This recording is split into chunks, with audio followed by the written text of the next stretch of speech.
Hancurnya Sada Sumut dan kasihan nih PSDS Deli Serdang serta beruntungnya PSPS Pekanbaru. Nah, jadi kemarin sore itu sama-sama kita saksikan 3 pertandingan yang cukup menegangkan ya, khususnya bagi PSPS Pekanbaru dan PSDS Deli Serdang dan Persikap Kabupaten Bandung. Ini kan satu grup yang mana pasti sangat berpengaruh di pertandingan akhir ini.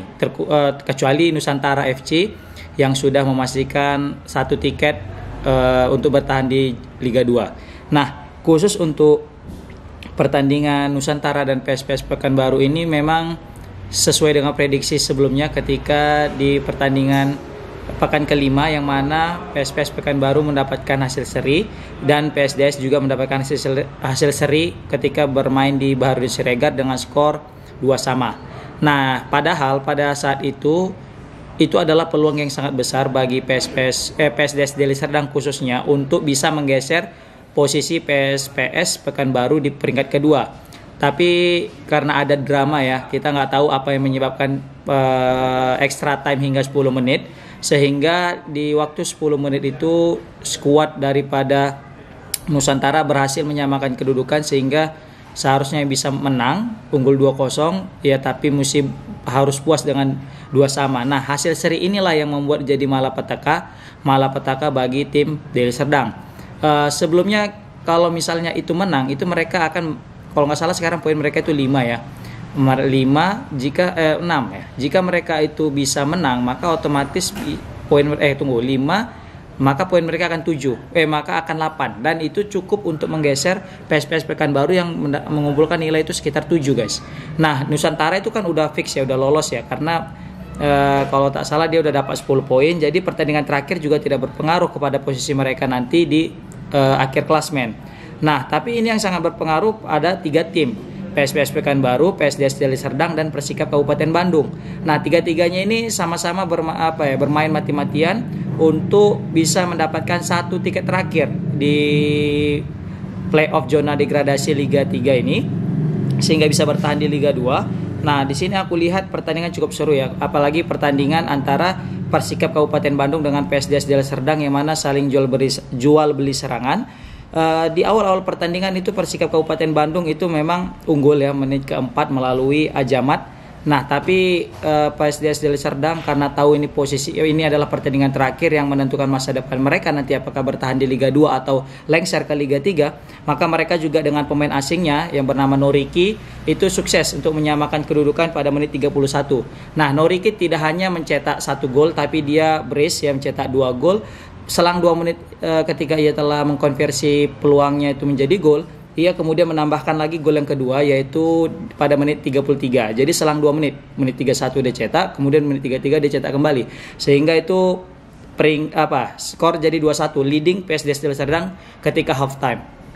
Nah, jadi ketika di babak pertama PSDS Deli Serdang itu unggul 2-1, tapi di babak kedua mungkin karena memang Persikap Kabupaten Bandung juga tidak mau kalah, karena dalam artian ini kalau misalnya mereka juga seri atau kalah mereka pasti akan gugur. Bahkan menang aja mereka belum bisa memastikan bakal bertahan enggak di Liga 2. Tapi mereka juga punya motivasi tidak pasrah dengan keadaan. Mereka juga mengincar kemenangan supaya bisa ya at least memberikan tekanan kepada pihak tim sebelumnya yang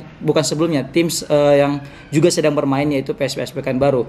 Dan kemudian di situ ada Sila menyamakan kedudukan pada menit ke-50.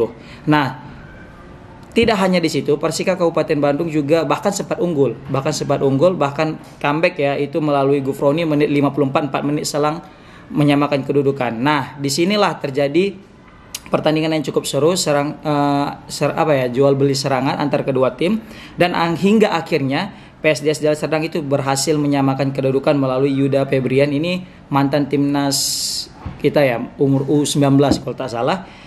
Dia mencetak gol pada menit 71. Nah, ketika udah 3-3 ini hingga peluit akhir berbunyi tidak ada gol tambahan sehingga skor masih tetap 3-3. Nah, terkhusus daripada Nusantara dan PSPS yang mana mereka itu sebenarnya pertandingan ini kayak tidak ada lagi semangat bagi Nusantara ya, karena mereka sudah pasti lolos, sedangkan PSPS mereka wajib menang.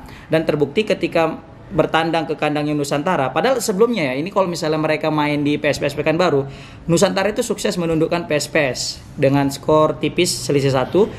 Tapi nah itu karena ada motivasi lebih, karena di pertandingan awal mereka mesti cari poin sebanyak-banyaknya.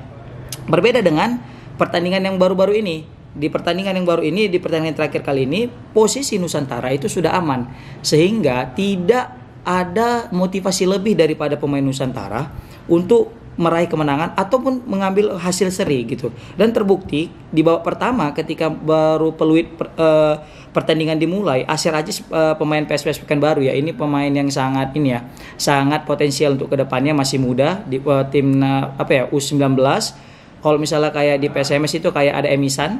Nah, Isan itu juga 11-12 lah model pemainnya dengan Asir Aziz, anak Makassar yang betul-betul memberikan kontribusi kepada anak-anak Pekanbaru, kepada klub Pekanbaru ini.